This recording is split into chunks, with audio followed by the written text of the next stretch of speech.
Bonjour tout le monde, mon nom est Robert Gauthier et puis bienvenue au réseau qui s'appelle Lumière sur la prophétie biblique. Aujourd'hui, on va prendre la deuxième prophétie du prophète Amos, le prophète de Tékéa. Il se tenait sur les montagnes de Tékéa puis il pouvait voir. Mais aujourd'hui, notre prophète Amos, il va être transporté, pour ainsi dire, euh, parmi les 10 tribus, Éphraïm, hein, ou la Samarie, puis là, il va nous donner sa prophétie, pour ainsi dire. Alors, pour nous, c'est la vidéo numéro 11 dans la série Amos le prophète. Alors, nous sommes au chapitre 4, verset 1. Écoute cette parole, vache de Bazan, qui êtes sur les montagnes de Samarie, qui opprimez les chétifs, qui écrasez les pauvres, qui dites à vos maîtres, apporte, afin que nous buvions. Alors, 3 fois, nous allons lire ici, 3 fois, là. Je vais mettre mon pointeur un instant, là. Voilà. Alors, 3 fois, là, on va lire dans le livre d'Amos, là, ceci, écoutez cette parabole, cette parole. Et puis, chaque fois, ça va être une prophétie, hein. Alors, 3 fois, on va le lire.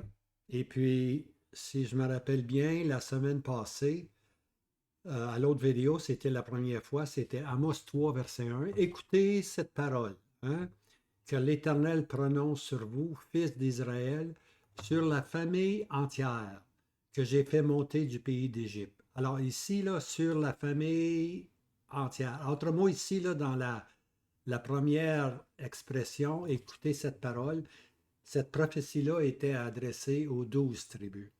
Okay? C'était la famille entière, les 12 tribus que l'Éternel avait fait sortir du pays d'Égypte. Et puis comment, à travers tous ses soins, il n'avait pas écouté tout simplement. Tandis qu'aujourd'hui, ce qu'on prend sur le chapitre 4, puis là c'est un peu différent, là, c'est maintenant, il va s'adresser aux 10 tribus qu'on appelle la Samarie. Écoutez cette parole, vache de Bassan, qui est sur la montagne de Samarie. Alors, on le dit, Samarie, Éphraïm, les 10 tribus, le royaume du Nord, ça veut tout simplement dire Israël, les 10 tribus. Parce qu'il y a Israël, les 12 tribus. Mais il faut regarder le contexte. Est-ce qu'il parle des 12? Ici, il parle de la Samarie, donc il parle des 10 tribus. Lorsqu'il parle d'Éphraïm, il parle des 10 tribus. C'est une différence, une distinction à savoir, hein? Alors, l'image ici, c'est un troupeau de vaches. Pour lui qui était sur Tékéa, qui était habitué, qui était même, il était berger, on a lu qu'il était berger. Pour lui, c'est normal de voir des troupeaux, hein, que ce soit des moutons ou des vaches. Ici, c'est un troupeau de vaches. Okay? C'est-à-dire que les 10 tribus sont comparées à un troupeau de vaches. Mais un troupeau de vaches, les vaches de Bazan, sur la montagne de Samarie. En d'autres mots, c'est un troupeau de vaches qui est très bien engraissé, hein. Parce que Éphraïm ou la Samarie, ça veut dire la prospérité. Éphraïm, c'était la tribu la plus forte, mais ils avaient aussi conquéri d'autres terrains, mais c'était aussi une place où on avait beaucoup de vin, des vignes, beaucoup de vignes, puis il y avait beaucoup de laisser-aller, beaucoup de confort, pour ainsi dire, hein. Et puis, alors, on l'appelle un troupeau de vaches qui est bien engraissé. Alors, c'est ça l'image, hein. Alors, ici, les 10 tribus sont comparées à un troupeau de vaches. La différence, ici, c'est des vaches de Bazan, mais on lit aussi dans la parole de Dieu des taureaux de Bazan. OK? Je lis le psaume 22. Verset 12, c'est le psaume où le Seigneur Jésus sur la croix décrit ses ennemis. Beaucoup de taureaux m'ont environné. Des puissants de Bazan m'ont entouré. Alors, ils ont employé une force brutale, hein, puis le Seigneur les appelle des taureaux, hein, des puissants de Bazan. Quelle force brutale était exécutée sur notre Sauveur. Alors, on vient d'identifier qu'il parle, lui, d'un troupeau qui est à l'aise, qui est très, très confortable.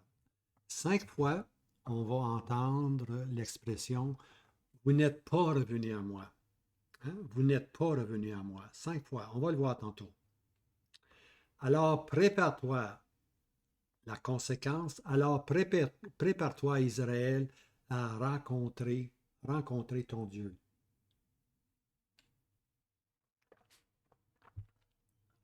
Alors, après avoir dit 5 fois, vous n'êtes pas revenu à moi, ben, les conséquences, c'est ben, Israël les distribue, là. Préparez-vous à rencontrer Dieu, d'aller rencontrer Dieu. C'est Dieu qui va vous juger maintenant. Alors, voici maintenant, c'est la prophétie numéro 2 qui apparaît, Amos 4, verset 2. Le Seigneur l'Éternel a juré par sa sainteté que voici des jours viennent sur vous, c'est la prophétie, ça, des jours viennent sur vous, où il vous enlèvera avec des hameçons et votre postérité avec des hains de pêche. Alors, l'hameçon, c'est la façon d'attraper des poissons, des individus, mais habituellement, l'hameçon peut souvent tuer le poisson comme tel, tu vois. Tandis que des hains de pêche et des nets, les nets, ça les rend esclaves, tout simplement. Ça enlève leur liberté. Alors, ce qui va arriver ici, là, dans la prophétie, c'est que Dieu va susciter l'Assyrien qui va venir, puis qui va tuer beaucoup de gens, les hameçons, pour ainsi dire, puis qui va emmener les autres en captivité. Un grand net qui va s'étendre sur eux, puis va les emmener en captivité. C'est ça la prophétie. Alors, le troupeau sur la montagne de Samarie, qu'est-ce qu'ils faisaient, les autres? Premièrement, ils opprimaient les chétifs, okay? Qui écrasaient les pauvres. C'est ça qui faisait ces vaches de Bazan-là. Là. Les gens étaient bien confortables sur leur divan, pour ainsi dire, hein, dans des chambres froides. Hein? Et puis, qu'est-ce qu'ils faisaient, eux? Ils opprimaient les pauvres. Hein? Ils châtiaient les pauvres. Ils écrasaient, pour ainsi dire, les pauvres. Pas seulement cela, la deuxième chose, et qui dit à vos maîtres, apporte afin que nous buvions. OK? Apporte afin que nous buvions. Ici, c'est une illusion à l'ivrognerie, pour ainsi dire, à beaucoup de vin. On sait qu'Éphraïm était quasiment la capitale de vin, pour ainsi dire. Hein? Et puis, les gens s'enivraient facilement.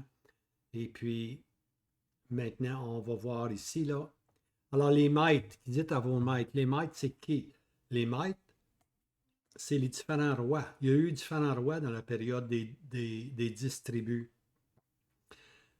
Alors, ces différents rois-là aimaient garder le troupeau dans le confort. Hein? Mais aussi, non seulement dans le confort, mais aussi dans l'ivrognerie qui les étourdissait. On les faisait boire pour essayer. Tiens, prenez du vin, prenez du vin. Tout est beau, la vie est belle, on s'amuse. Allez, les amis, c'est bien le fun. Alors, c'est ça que leurs différents rois les supportaient, pour ainsi dire, dans leur façon de faire. Mais l'Éternel allait visiter. Amos 4.3. Alors là, ce qu'il va les visiter, il dit, et vous sortirez par les brèches. Les brèches, c'est des trous dans des murs. Hein? Chacun droit devant elle, et vous serez lancés vers Armon, dit l'Éternel. Alors, Dieu allait susciter, comme disait l'Assyrien ou les Assyriens, l'Assyrie allait venir et les expatrier vers Armon. Armon, c'est dans le nord, l'Arménie sans doute, vers l'Arménie, ils sont partis là. L'Assyrien, c'est comme ça que l'Assyrien fonctionnait, là, lui. Euh, Chaque fois que l'Assyrien arrivait dans un pays, puis il y avait la conquête du pays, on prenait les gens, on les emmenait dans le nord. C'est pour ça que les 10 tribus sont dans le nord jusqu'à ce jour. Et puis on prenait des gens du nord, puis on les ramenait où étaient les 10 tribus. Hein? Ben, maintenant, où étaient les 10 tribus, ces gens-là venaient, et puis on les a appelés les Samaritains. C'est là qu'est l'origine des Samaritains, tu vois. Parce que les Samaritains venaient du nord, sont venus dans une culture, sont venus dans un pays qu'ils ne connaissaient pas, ils ont essayé de pratiquer une religion qu'ils ne connaissaient pas. Et puis, ils sont devenus ce qu'on appelle les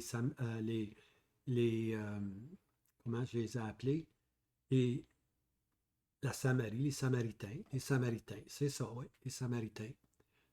Alors, alors ils étaient pas vraiment amis avec les Juifs. Les Juifs et la Samarie, ça ne marchait pas, parce que c'était des gens qui étaient venu du nord, tout simplement. Amos 4, verset 4. Venez à Bethel et péchez. À Gilgal, multipliez la transgression. Alors, péchez, transgressez. Apportez le matin vos sacrifices, tous les 3 jours vos dîmes. Alors ici, l'Éternel démontre leur égarement en les provoquant. C'est comme si l'Éternel les provoque. Pourquoi est-ce qu'il les provoque? Il les provoque pour démontrer que comment était grand leur égarement, comment ils s'étaient éloignés de Dieu. Ils n'avaient aucune crainte de Dieu. Ils ne craignaient pas Dieu. Et la crainte de Dieu, ça veut simplement dire la crainte de déplaire à Dieu. Hein? On devrait avoir cette crainte-là dans nos cœurs, de déplaire à Dieu. Mais lorsqu'on n'a pas cette crainte de Dieu-là, on fait ce qu'on veut. Hein? Et eux s'étaient égarés continuellement. Alors ici, Bethel est mentionné. Alors Bethel, pour Bethel, le premier roi que les 10 tribus ont eu, il s'appelait Jéroboam I. Ils en ont eu plusieurs, tu vois. Et puis, ce que Jéroboam avait fait, lui, il avait à Bethel, il avait choisi Bethel qui était sur la frontière, pour ainsi dire, entre les 2 tribus, ou entre David, la lignée de David, et puis les 10 tribus. Alors là, il a bâti un hôtel il a offert des veaux d'or, puis il s'est choisi, il a nommé des prêtres lui-même, puis des sacrificateurs, parce qu'il ne voulait pas que les 10 tribus retournent vers Jérusalem, parce que 3 fois l'an, la loi disait 3 fois l'an, on devait se rendre à Jérusalem puis offrir des sacrifices. Alors lui, il leur disait, ben non, ça ne vaut pas la peine, allez pas à Jérusalem, là. Voici, je vous bâtis un hôtel à Bethel, là, puis je fais lui, prêtre, puis sacrificateur, puis allez offrir vos sacrifices là. Dérangez-vous pas. Parce qu'ils savaient très bien que si ils allaient à Jérusalem, il allait peut-être perdre beaucoup de personnes qui allaient demeurer, puis vouloir retourner. Alors, ils voulaient arrêter cette pensée-là de retourner vers Jérusalem. Hein? Montons à Jérusalem. Non, non, il dit montons à Bethel maintenant. En contraste avec Jacob, son père, le père des 12 tribus, c'est Jacob. Okay? Alors, qu'est-ce que Jacob a fait, lui? On se rappelle que Jacob, lorsqu'il a rencontré son frère, et après ça, lorsqu'il a rencontré son frère qui était Édom, les Édomites, qui était le chef des Édomites, pour ainsi dire, après ça, Jacob, il l'a pas vraiment, il l'a rencontré, mais il l'a salué, mais il s'est en allé tout simplement. Et puis, ce que Jacob, on lit dans Genèse 35, qu'après avoir rencontré son frère, on voit qu'il va enterrer les idoles. Il va faire un trou dans terre, puis sous un arbre, il va enterrer les idoles. Quel contraste, hein? Jacob enterre les idoles, et puis les 10 tribus, eux, ressortent, pour ainsi dire, les idoles. Ils ont un culte idolâtre. Quel contraste. Il y a aussi maintenant Gilgal qui est mentionné.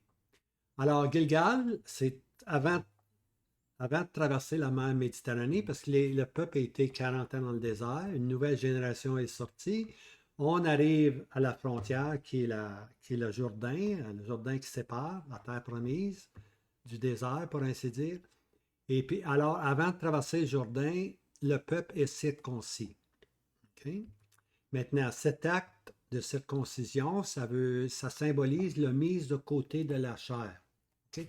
On s'en va dans la terre promise, on va mettre de côté la chair, puis on va marcher en nouveauté de vie. On est dans la terre promise maintenant, puis on va marcher d'une façon plus céleste, pour ainsi dire. Hein? Alors, on met de côté de la chair, c'est le symbole. Alors, il rentre dans la terre promise, puis là, dans la terre promise, où existe un système de mise de côté de la suprématie charnelle. En d'autres mots, dans la terre promise, ce n'est pas la chair qui doit dominer. On doit mettre la chair de côté. Alors, c'est ça que ça symbolise, la circoncision, mettre la chair de côté. Puis pour ceux qui sont chrétiens, on réalise que la chair, la chair est en nous, le confort de la vie, la beauté de la vie, le regard des yeux, hein, tout ce qui est bon pour les yeux, hein, Les oreilles, beaucoup, beaucoup, beaucoup de choses vont venir dans les oreilles. C'est toutes des choses. Le monde a à nous offrir beaucoup de chair, pour ainsi dire. Mais le chrétien doit être circoncis, doit avoir mis de côté la chair pour vouloir refléter le caractère céleste, être un forain, un étranger dans ce monde. Hein? Alors, c'est ça que le passage de Gilgal est très important. Puis il fallait qu'ils retournent à Gilgal souvent. Malheureusement, ils ne sont pas retournés, tu vois. Ils n'ont pas jugé la chair. Ils ont continué, tout simplement. Apportez le matin vos sacrifices et tous les 3 jours vos dîmes. Alors, l'Éternel a dit ça, là. Apportez, emmenez-en des sacrifices. Tous les 3 jours, emmenez vos dîmes. Le Seigneur fait ressortir, c'était un peuple qui avait un culte mixte. On appelle ça un culte hybride. Un hybride, ça veut dire mélangé. OK? Et il y avait beaucoup d'idolâtrie dans leur adoration. Puis l'Éternel fait ressortir ce culte hybride-là. C'était une religion sans vie. C'était une religion hypocrite, pour ainsi dire, tu vois. Alors la dîme qui devait avoir lieu tous les 3 ans, devait suivre la récolte. Et puis, la récolte devait être placée sur le bout d'un champ, pour ainsi dire. Et puis, les pauvres pouvaient passer, les pauvres du troupeau pouvaient passer puis ramasser la récolte. La récolte était consacrée à eux. Ce n'est pas une dîme qui allait à l'Éternel. C'est une dîme qui allait sur les champs. Après chaque récolte, à la fin de la récolte, la 3e année, on mettait la dîme. 10%, on étendait nos fruits et nos légumes. Hein? Un gros marché, là. Fruits et légumes, puis c'était gratuit. C'est un marché gratuit pour les pauvres. On venait, puis on ramassait là, dans des paniers, on ramassait des tomates, des concombres, n'importe quoi. C'était à tous les 3 ans, on devait faire ça. C'était la dîme des 3 ans pour les pauvres. C'est un passage qui est dans Deutéronome 14, verset 28. Au bout de 3 ans, tu mettras à part pour la dîme de ta récolte. Okay? C'est la dîme de la récolte de cette année-là, la 3e année. Et tu la déposeras dans tes portes. En autre mot, dans tes portes, ça veut dire dans ton territoire, au bout de ton champ, là, ou devant ta maison, tu déposes ta récolte, que tu vois, 10% de ta récolte s'en va là. C'est un marché gratuit. Deutéronome 14, 29. Et le Lévite qui n'a point de part ni d'héritage avec toi, et l'étranger, il y a le Lévite, oui, il y a l'étranger, l'orphelin, puis le pauvre. Hein? Ça, c'est les pauvres du troupeau qui seront dans tes portes, viendront, ils mangeront et seront rassasiés, afin que l'Éternel, ton Dieu, te bénisse devant tout l'ouvrage de ta main que tu as fait. Alors, c'était la dîme et était pour les pauvres du troupeau.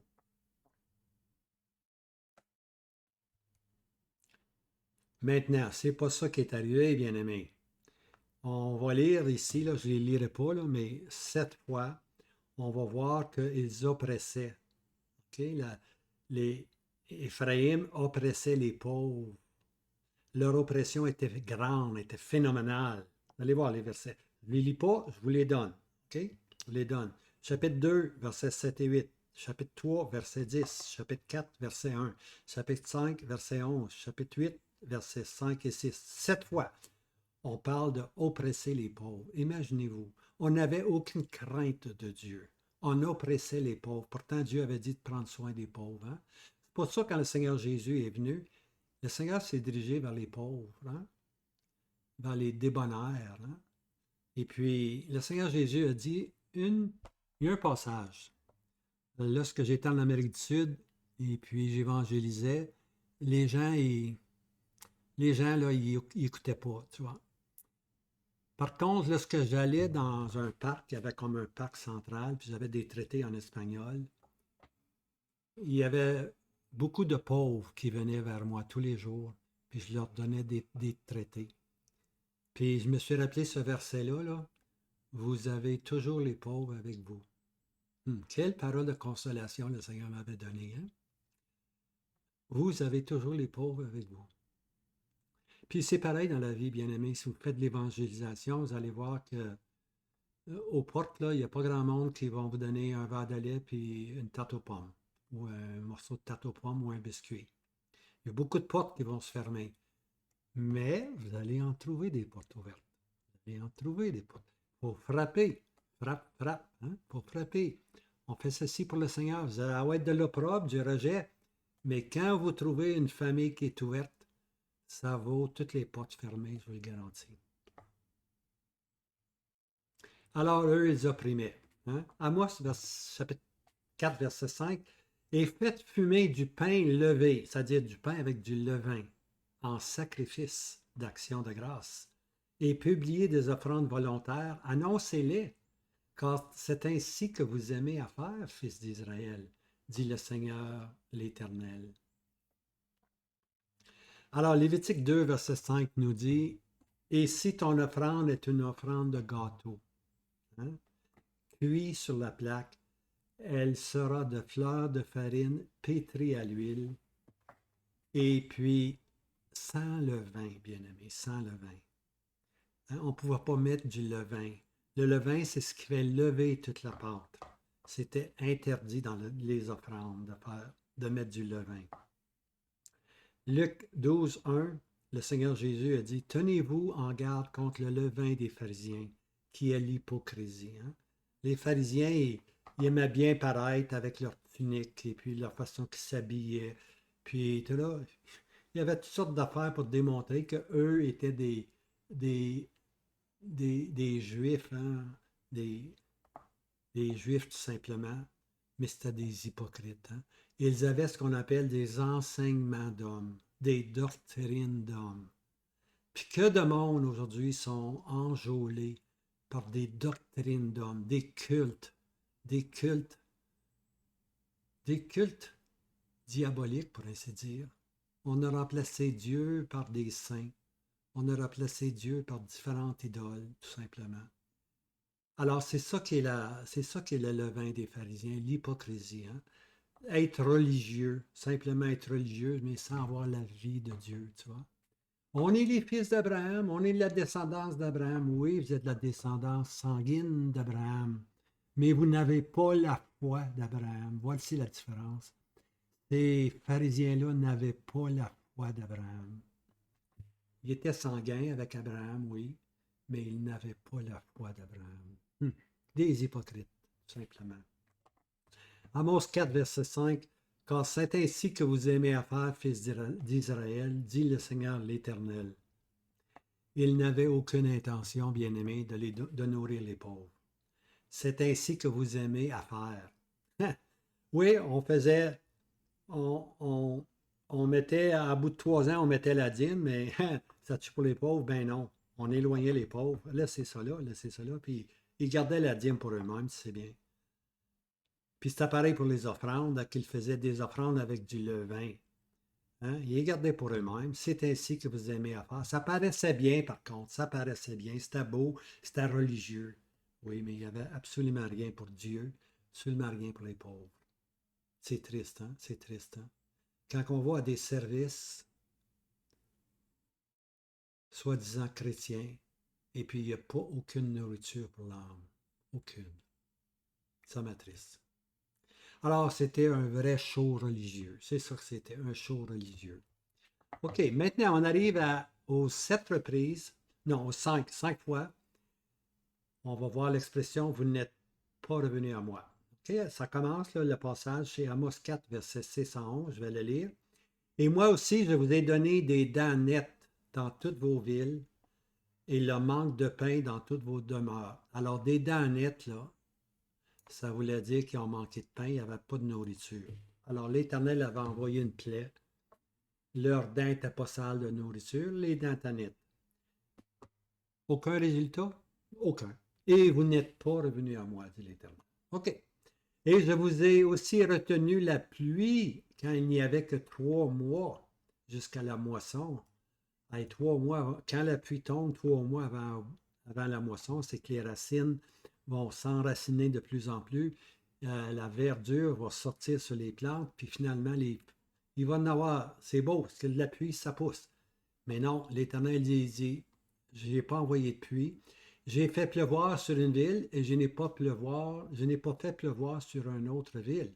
Donc, On ne pouvait pas dire c'est le hasard, il a mouillé sur ton voisin puis il ne mouille pas chez toi. Non, ce n'était pas du hasard, c'était la main de Dieu, mais il ne voyait pas la main de Dieu. Il y avait de la pluie sur un champ et le champ sur lequel il n'y avait pas de pluie séchait. Et 2 villes et 3 villes se rendaient dans une autre ville pour boire de l'eau. Il n'y avait pas d'eau non plus, hein? Puis ils n'ont pas été rassasiés. Est-ce que ça l'a changé? Non. Et vous n'êtes pas revenus à moi, dit l'Éternel. Et je vous ai frappé par la brûlure et la rouille des blés. Les blés sont devenus bruns, là, secs, pour ainsi dire. La chenille a dévoré la multitude de vos jardins et vos vignes. La chenille qui s'en est emparée. Et vos figuiers et vos oliviers. Aucun fruit, absolument rien, aucun légume. Est-ce que ceci a changé? Mais vous n'êtes pas revenus à moi, dit l'Éternel. 3e fois. Et j'ai envoyé parmi vous la peste, une peste à la façon de l'Égypte, hein, les pestes de l'Égypte. Et j'ai tué vos jeunes gens par l'épée, emmenant aussi vos chevaux. Et j'ai fait monter la puanteur de vos camps, et cela dans vos narines.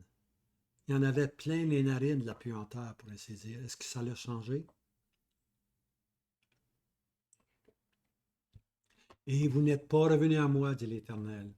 J'ai fait des renversements parmi vous, comme la subversion que Dieu a faite à Sodome et Gomorrhe. On se rappelle de Sodome et Gomorrhe. Et vous avez été comme un tisson sauvé d'un incendie. Et vous n'êtes pas revenus à moi. Ils ne sont pas revenus à l'Éternel. Alors, qu'est-ce qui reste? Amos, verset suivant, verset 12. C'est pourquoi je te ferai ainsi, Israël, puisque je te ferai cela. Prépare-toi, Israël, à rencontrer ton Dieu. Tu dois rencontrer ton Dieu. Israël, le temps est fini maintenant. J'ai fait tout ce qu'il fallait pour te ramener à moi. Tu ne m'as pas écouté. Maintenant, ton Dieu est là. Puis ton Dieu vient avec jugement. Prépare-toi, Israël, à raconter ton Dieu. Solennel, n'est-ce pas? Très solennel lorsqu'on n'écoute pas. Lorsque Dieu parle une fois, 2 fois, 3 fois, quelquefois on n'écoute pas. Prépare-toi, Israël, à rencontrer ton Dieu. Amos 4, verset 13. Car voici celui qui forme les montagnes et qui crée le vent et qui déclare à l'homme quelle est sa pensée et qui à l'aube fait des ténèbres et qui marche dans les lieux hauts de la terre. L'Éternel, le Dieu des armées, est son nom. 3 choses ici. Qui est-ce qui forme les montagnes? L'Éternel, le Dieu des armées, c'est lui qui forme les montagnes. On n'a pas à se poser des questions. Qui crée le vent? Qui est-ce qui crée le vent? C'est l'Éternel. Hein? L'Éternel, le Seigneur Jésus a dit dans Jean 3, le vent souffle où il veut, nul ne sait d'où il vient, ni où il va. C'est l'Éternel, le vent est attitré à l'Éternel. Je sais qu'il y a des gens, des scientifiques, qui vont dire qu'il y a une feuille qui a grouillé, puis on en a fait grouiller d'autres, puis finalement tout l'arbre s'est mis à grouiller, puis les autres arbres sont mis à grouiller les autres aussi, puis là, un courant de vent, un vent est arrivé. Voyons donc. L'Éternel qui crée le vent. Hein? C'est l'Éternel qui crée le vent.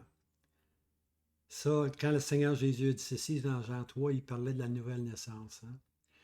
Le vent va où il veut, nul n'en sait. Hein? Nul ne sait où il va. Hein? Alors, c'est que la nouvelle naissance s'accomplit dans des individus, mais c'est l'Esprit de Dieu qui fait ce travail-là dans les individus. Alors, le salut n'est pas de toi, le salut est de Dieu. C'est pour ça qu'on l'appelle le salut de Dieu. S'il y avait une partie de toi avec tes bonnes œuvres, on dirait, ben, le salut, une partie de l'homme, puis une partie de Dieu. Absolument pas.